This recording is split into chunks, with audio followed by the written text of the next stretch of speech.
Hey man, check this out. So I got onto servicely.com and I registered, and now that I'm registered, I am in my dashboard. And what I want to show you right here is add my business. So I've been having a lot of questions about this, so I wanted to go ahead and create this video to clear some things up. It's going to ask you a bunch of questions, but the one that I want to talk about is primary business pillar. So you're going to have affordable, available, knowledgeable, and prompt. And that is what I want to talk about in this video.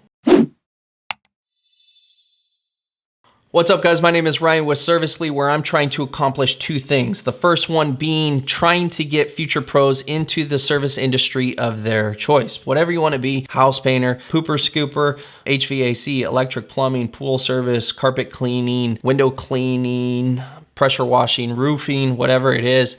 If you want to get into the trade, we try to help you do so. We have a Future Pro Starter course up on our website that you can enroll in and take now. It's step-by-step videos that shows you everything from filing an LLC to starting a website. What's up, Future Pros? In this video, I'm going to show you how you can file your own LLC using LegalZoom. And then the second thing we're trying to do is kick out free leads. I believe that lead generation should be free. And the way we're doing that is to submitting your business on Servicely and becoming a part of an online business directory. And if you'd like to follow along from here on out, please subscribe to my channel. So last week we talked about the 3 different ways that you can get involved in any service trade of your choice.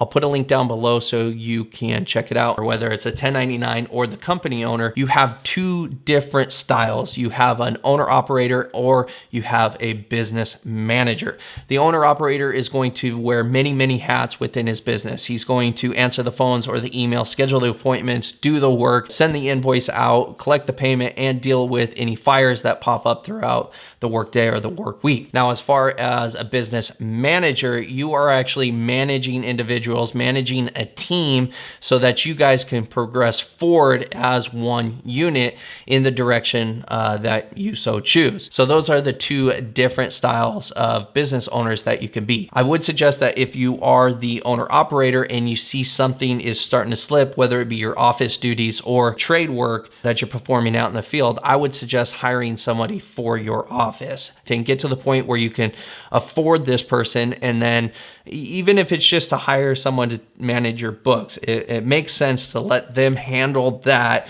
while you perform your trade. And then I would suggest that if you are a business manager style, that you put some time in the trenches, that you actually work your way up promoting yourself through your business.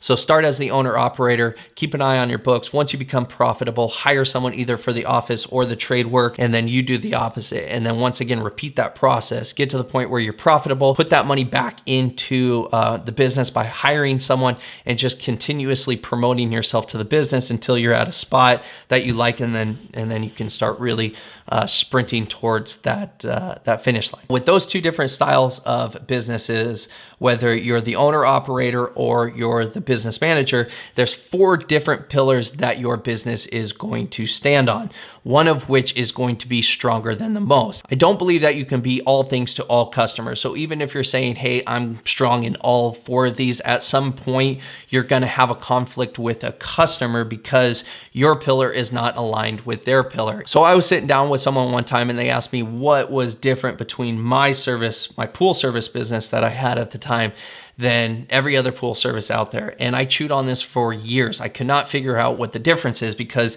other than maybe a logo or the price, we're basically all the same. And then it took me a long time to figure out that, hey, there is actually 4 pillars and I want to focus heavily on this one. And if you're not aligned with this one as a customer, it's okay to say no, because you can't say yes to all customers. If you try to please all your customers, all the customers that come across your business, it becomes very difficult, very frustrating. And this is where I typically see that bad reviews start coming in when you try to accommodate a customer that has a main pillar different from yours. And so let's go ahead and start breaking this down. First one, we're going to have the affordability pillar, the price. This is going to be the largest group of customers by default because a lot of customers out there just think that they need to hire someone off of the best price, and that's not always the truth. So for the most part, by default, everybody looks at price, and so you have the affordability pillar. So whether this be you are coming into the industry and you say, hey, I'm going to undercut my competition to try to get this machine going, and so you have these types of home service trade professionals coming in and doing that to try to get the machine rolling. So you're competing, hey, look, affordable. I haven't been here a long time.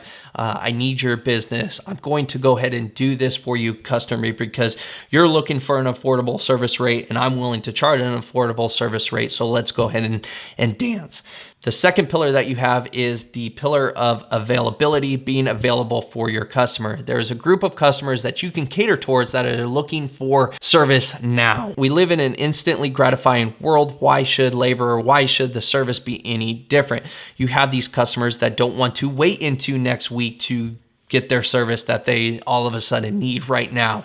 And so you can cater towards this customer. Also, you have the group of customers that needs the emergency service, whether it's hot outside and they need their AC fixed, or it's cold outside and they need their heater fixed, or it is after hours and the majority of your service type person is gone for the day and not answering the phone. You could really cater towards this after hour necessity of being available for your customer. Next on the list, we have the pillar of promptness, being prompt. Now, I really don't like this word, but I can't really figure out another word. So if you happen to have another word that you can suggest, drop it in the comments section down below, because I kind of want to change that. But anyways, the pillar of being prompt. There is a large group of customers out there that have a very busy schedule and they're not able to sit around for 6 hours while you arrive at their house, at the job site to get the job done. If you say you're going to be there at 3:30 on Thursday, you're there at 3:30 on Thursday. They can take a little time away from work or make arrangements so that they can be at the house if they need to be, but they just don't like messing around with large service windows. And when you say you're going to do something, you do it. These customers also enjoy the fact of communication. So you put them on the schedule, you inform that customer, hey, just a reminder, we're going to be there tomorrow. And then it goes as far as you complete the job before that customer, and then you inform that customer via text or whatever the case may be, hey, I'm on my way, I'll be there in X amount of time. If you're not going to be there, you give the customer the most amount of time to make a change to their schedule. Remember, they want to be communicated with. Now that the work gets done, the invoice gets kicked out quickly because they want to pay that. The review gets requested, and then even after a week or so, you follow up with that customer and say, hey, look, how'd everything go? Is the work still holding up? Is there anything else I can do? There's a large group of customers out there that like businesses that cater towards the promptness, the communication of between the service provider, your business, and the homeowner. So you can focus on that pillar. And then you have the pillar of being knowledgeable, the knowledgeable service professional. And that is just being around the block a time or two. Usually these service providers have been in the industry for a long time. They've seen all the issues. They know how to quickly resolve issues. They don't mess around with, hey, I want to earn your business because I'm more affordable. Typically, these service pros come with a larger price tag. They're usually booked up out into the future because there is a large group of customers that want that service that service provider charges. It doesn't matter what's going on when you can be here. If you could be here faster than my guy in the knowledgeable service pillar, it doesn't matter if you're cheaper. It doesn't matter if you communicate a little bit better. I want that service provider. He's the knowledgeable service provider, and I want him. And that's why you would choose the knowledgeable pillar.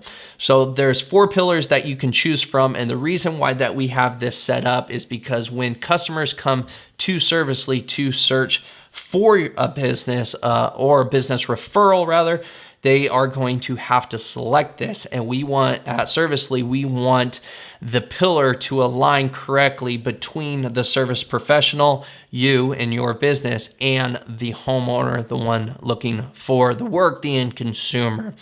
So I hope this information makes sense. If you like this content, please give me a thumbs up. And down below, there is going to be another link that is going to send you to a video where we're actually going to finish adding the business to the Servicely portal so I can show you what we do or what it does from there. Until the next time, guys, just keep working hard.